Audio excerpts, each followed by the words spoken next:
Anne Marie's going to be down in just a moment, but for this month's education committee, we have the middle high school, and I thought it would be good to present on the NEASC visit that just wrapped up yesterday after the 3-day visit time frame. So just a little bit of reminder about kind of what we were left with 2 years ago. The new NEASC process is like a formative type of a process that starts with a collaborative conference at the 8-year mark, and the collaborative conference is self-reflection and then feedback about areas of growth and things like that, with the 10-year visit being a more robust formative process, but in both cases, as long as there's growth, it's still considered kind of formative. So that we were left 2 years ago with 5 priority areas. These were the areas that we identified, that the visiting team at that point agreed with, that were kind of the critical areas for us to focus on before our 10-year visit.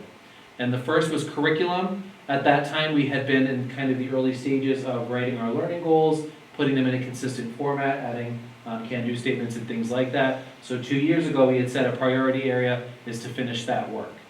The second is a NEASC standard called the Vision of the Graduate, which is very similar to our school district's strategic design. But for the NEASC process, that looks at being something that's really measurable and specific to a graduating senior from our school. So at that time, we had not done the work of actually converting the strategic design into the Vision of the Graduate. That was a priority area for this visit.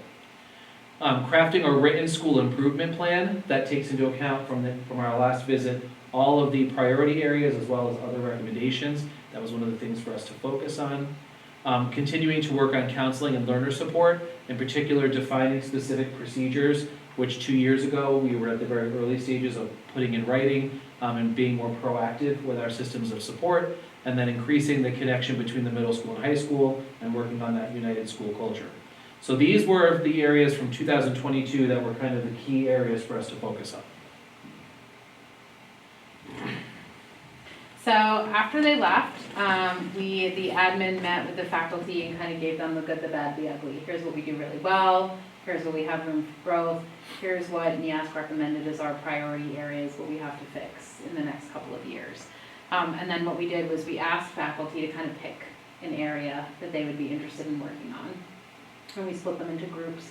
And every time we had a faculty meeting, the groups met in their areas. So we had one for school culture, one for the counseling center, one for the Vision of the Graduate, and one for the school improvement plan.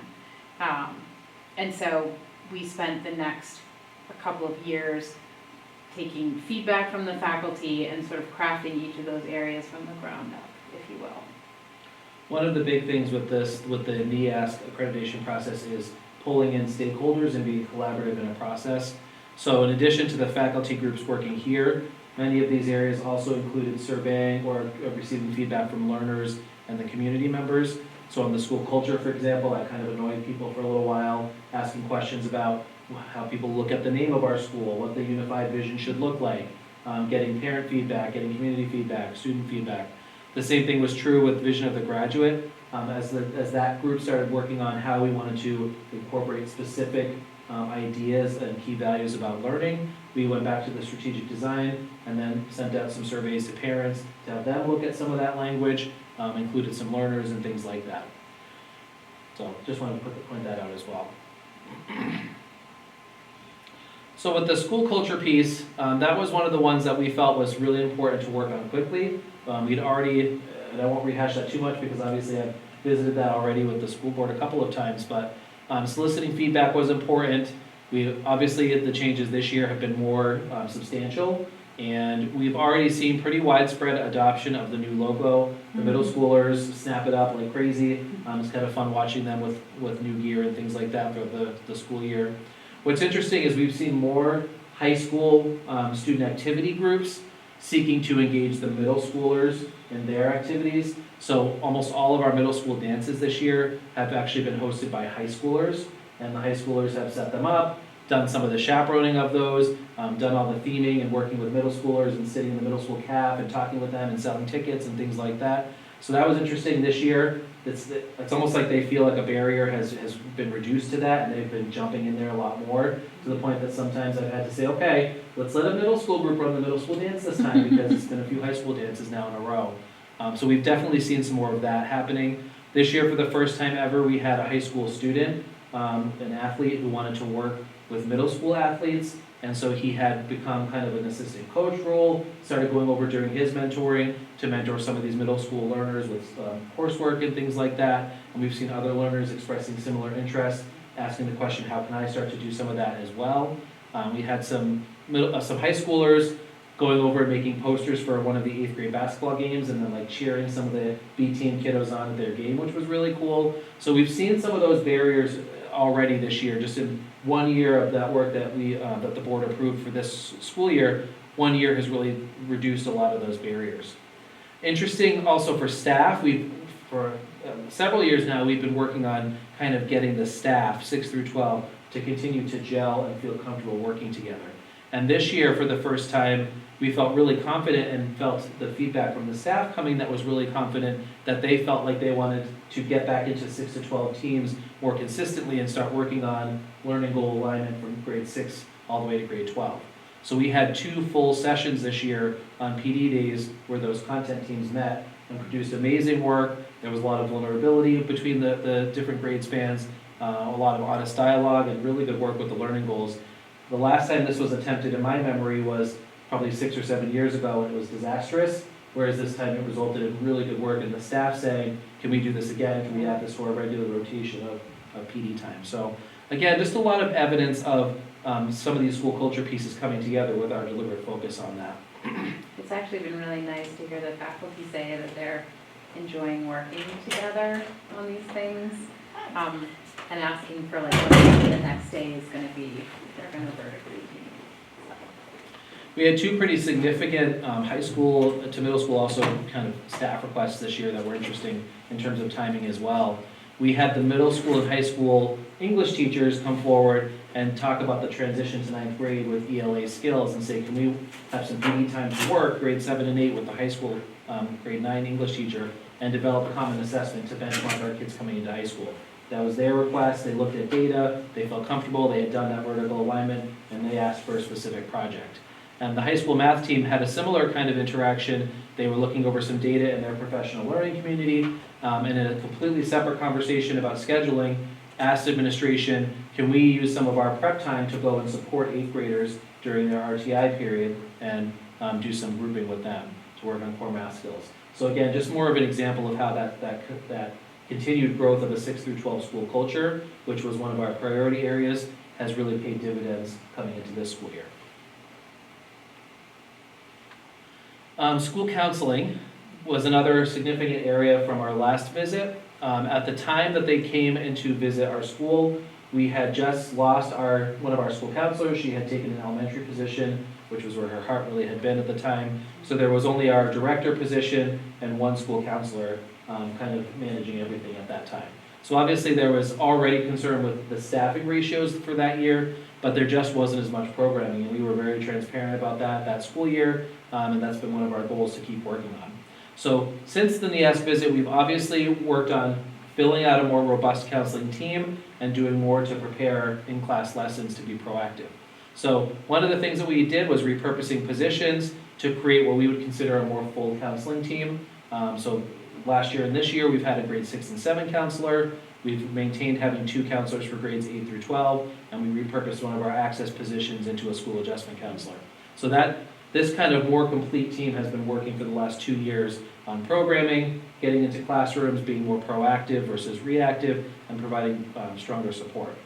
Both the elementary and the middle schools use Second Step, so we highlighted that with the NEAS committee, that there's some consistency that the district has been working on with programming for social emotional learning, and that's continued in the high school as well with 9th grade.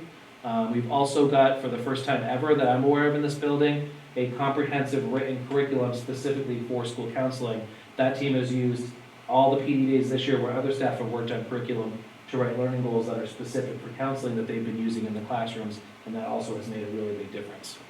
It was really nice. They interviewed, so the NEAS team interviews the kids, and they had them in a couple of different groups. And one of the things that they told us yesterday was that the learners across the board, and we sent them like 20-something kids to talk to. From all different grades, Yeah, backgrounds, from everything. 6 through 12, that universally, the kids said that they felt supported here in the school. And I thought that was really nice to hear, because we're not in those conversations on purpose. So that was unsolicited from any adult, that they feel like they have a wide array of supports here at the school for them.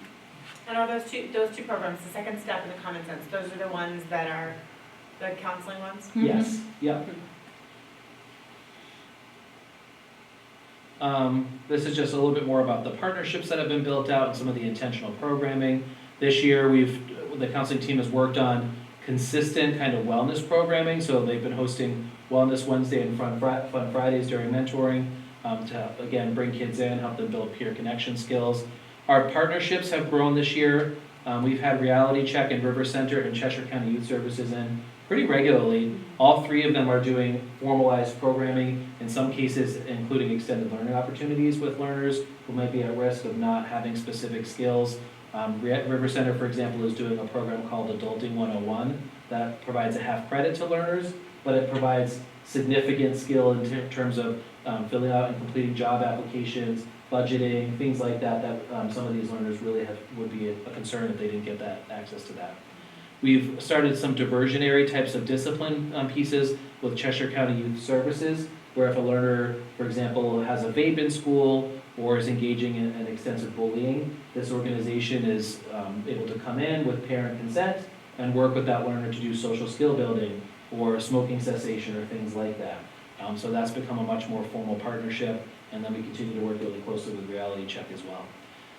So we've continued to have kind of better tier 1, 2, and 3 programming, and then of course continuing to grow our 9th grade freshman foundations, bringing in things like Granite Advance and doing some on-the-spot decision days with college. There's just been a continued and documented growth and access to those things as well. The next priority area was the vision of the graduate, and we shared with the NEASC team our process, cross-section team that was assembled to work on this, lots of surveying and pulling from the strategic design, lots of research of other schools' vision of the graduates, a lot of feedback sessions. Some of these things were sent out to parents in terms of saying, which of these statements do you think best describes a graduate of Conant High School, and lots of options were provided that way. Faculty input was taken. So we ended up in this process with a completed vision of the graduate that outlines our core values and beliefs about learning. That's in alignment with our strategic design because the language comes out of that document, and that's ready for us to now start bringing parents into the building and working on rubrics and things like that with them. So that was a huge lift to get this done because it's a lot of gathering of bits and pieces and pulling them together and making them kind of accessible and cohesive, but we were ready when the visiting team came this year and had this piece kind of squared away. The school improvement plan is a big component of what comes out of the 8-year step in this NEAS process. And it's just what it sounds like. It's a written, consistent plan that documents how the school will seek growth in all the priority areas and recommendations from the 8-year process. So we took a team approach with this. Teams met 1 to 2 times monthly to work on specific areas of the report. Lots of inputs were put in here, lots of goals digested and kind of spit back out. And then once we got to a place where we felt like we had some areas that we were comfortable with, we then had groups rotating and continuing to kind of process through them. And we ended up with a very fleshed out and robust school improvement plan that was ready for this school year. Contains goals based on our priority growth areas, and again, they're consistent, which is nice and written down. So we've spent a lot of time this year finishing our learning goal work. Over the summer, I kind of looked over things and figured out where there were gaps in departments across the school that maybe didn't have their ICANN statements done, or things needed to be improved, or some courses that were new didn't have learning goals. And so what David and I worked on, each month we sat down and made a PD calendar for staff to have time during the day to either get together, either by, as an individual for a course or partnered up with another staff member to work on the curriculum. So what we managed to finish up for the spring, I'd say 95% now of our courses are finished with that work. So we've identified like 8 or 10 learning goals, right, that are important for a course. Those goals all have like I can statements, and then most of the courses have resources, whether it's sample assessments or sample kind of lesson ideas, right, for staff to come in and look at, and everybody can see everybody's work. What we've just started to work on is making a curriculum map. So we've created a giant spreadsheet where you can see 6 through 12, the learning goals, and so we're looking now at alignment, right? Does everything match?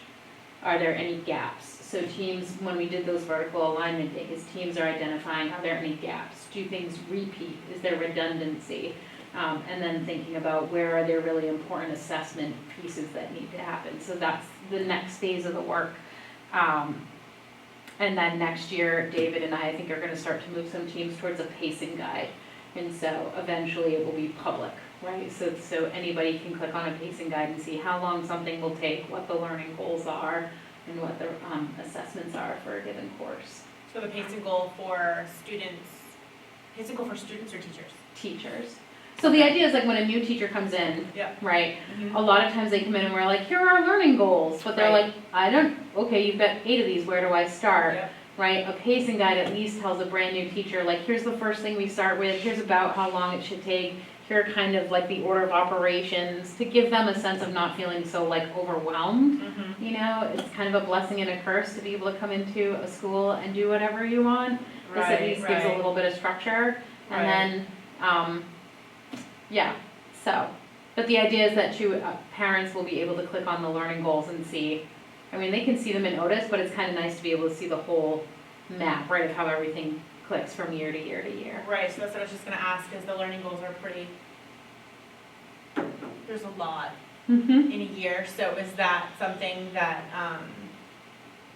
goes with this chart you're talking about that kind of helps to Yes. kind of, So that you could see as a Got it. parent, hey, in Kyle's mythology and folklore class, there are 8 learning goals, right? Here's the first one we work on, it's gonna take about 2 weeks, here are the things we're doing with it. Here's the second learning goal, this one takes about 3 weeks, here's what we're doing with it, you know? I'll just project up what boom. This will be the public facing stuff for our school, this curriculum map. So I think a visual kind of helps too. And again, in the time I've been in our school district, we've never had this. I mean, when I came here, I was handed a textbook for my ancient and medieval history class that I was given, and I was handed 2 enormous binders for a course called Law, Public Safety and Security 1 and 2, and I was kind of told, this is what you're teaching. Down the bottom of this, you can see that the teams all place their subjects, and then they've got their primary areas where they're teaching on the left, and then the grade levels that line up with each of the learning goals related to that topic as you go through. So a parent, when this is public, can simply go to 6th grade and see, okay, here's the learning goals that my 6th grader is learning. And if they see on their Otis report card that their learner is really struggling with, skilled with analyzing relationships between dependent and independent variables, they can click, and then it will take them straight in to see all the breakdown of what the can-do statements look like, some of the resources in the classroom that are getting used, how that fits in with vision of the graduate, and the essential questions. If they want, they can really dig in and get a better sense of exactly what that learning looks like. But for a teacher, this becomes a really substantial tool to know, okay, I'm in 6th grade math, I've got 8 learning goals over the course of the year, let me look at what the can-do statements look like. They know exactly where they should be going versus, here's your textbook, good luck. what is the flexibility with pace on this? Like, let's say you've got kids stuck in rational numbers, and, is it like, the teachers are like, well, this was supposed to take us 6 weeks, and so now it's taking us 8, let's Yeah. move on.